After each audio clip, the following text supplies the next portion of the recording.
Marshall, I'll do it right now. But I want some lovin's too. You can apply your conditions to it. You can deal with them.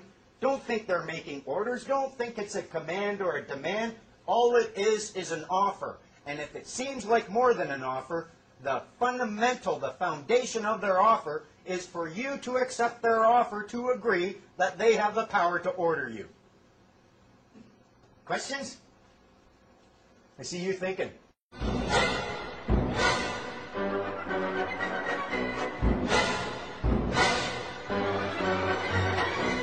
This entire game that you are playing with them is about conflict.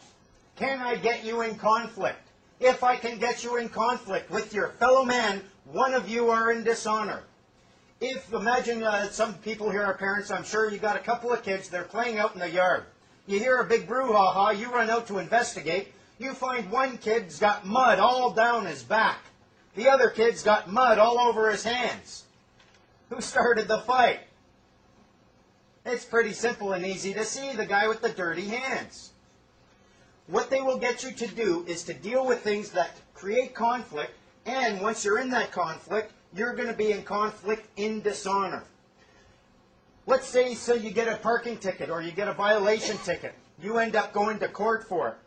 They are not concerned so much with what you did at that point that is getting you into court.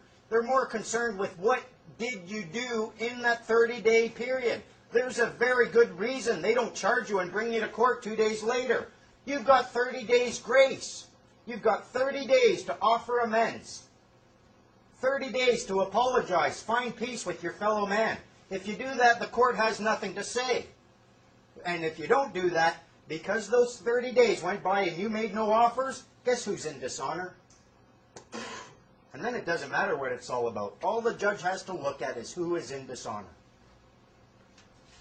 In order to avoid conflict, what we are going to do, we accept everything. Everything they want to give you, I accept that and I love you for it. Thank you very much. But with my conditions attached to it. If you accept every offer they make, how can they take you to court? They can't. If you're accepting everything they offer, they have no reason to claim conflict.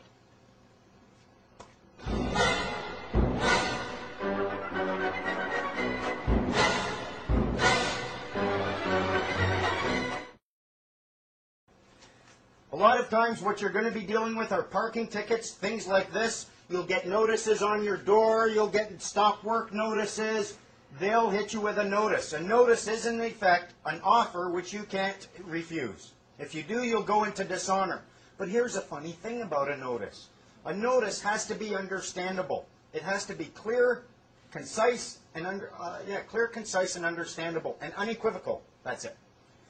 If they hit you with a notice, like when I was working with Here on Earth, they hit us with a notice, I took this down, and you can discharge a notice by seeking clarification.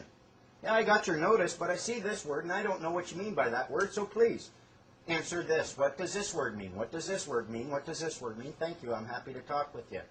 You discharge their notice, and what they want you to do is ignore it and go into dishonor.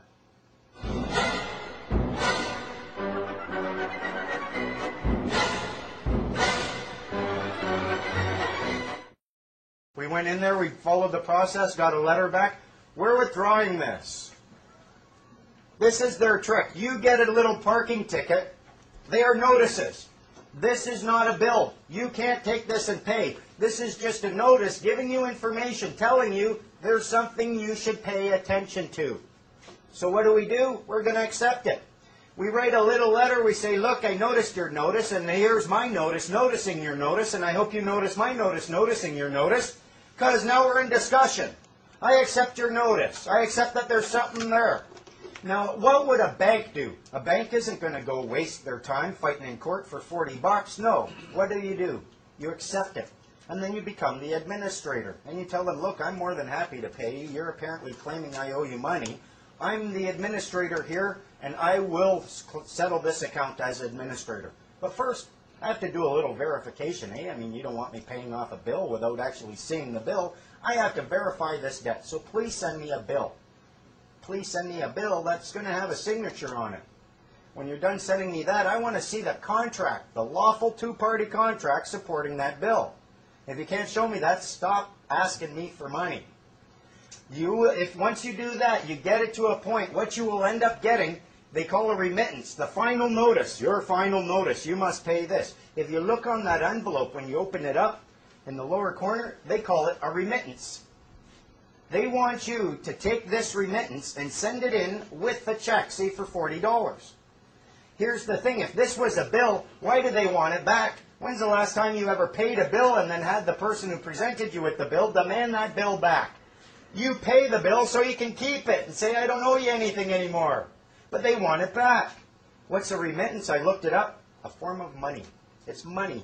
It's sent by one merchant to another, either in bill of exchange, check, specie, or otherwise. They have sent you a piece of paper worth $40. But they messed up because the word that they put on it is amount, not value.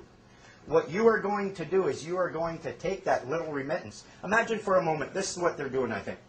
Imagine you want someone to come over and cut your grass. So you hire a company to come cut your grass, and then he's halfway through cutting your grass. You realize you're a stockholder in that company.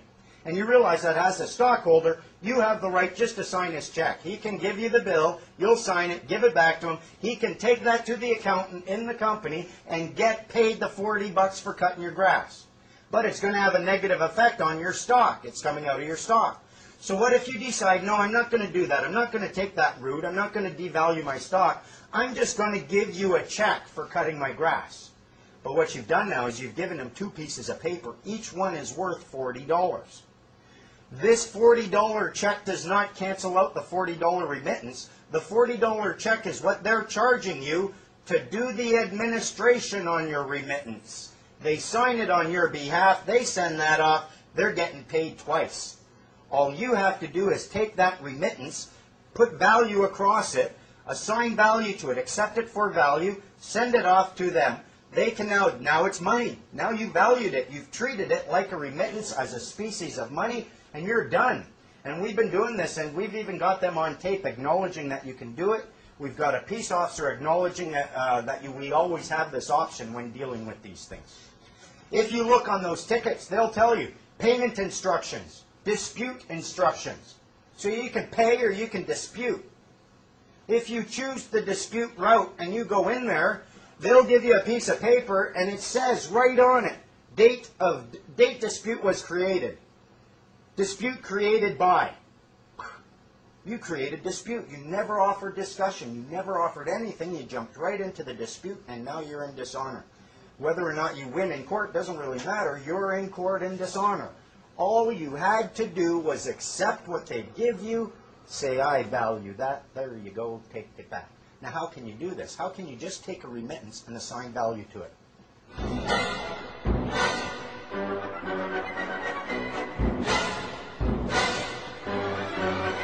Oh, the value. How can you do that? Look, who's got their birth certificates on them right now? Pull it out and look at the back of your birth certificate.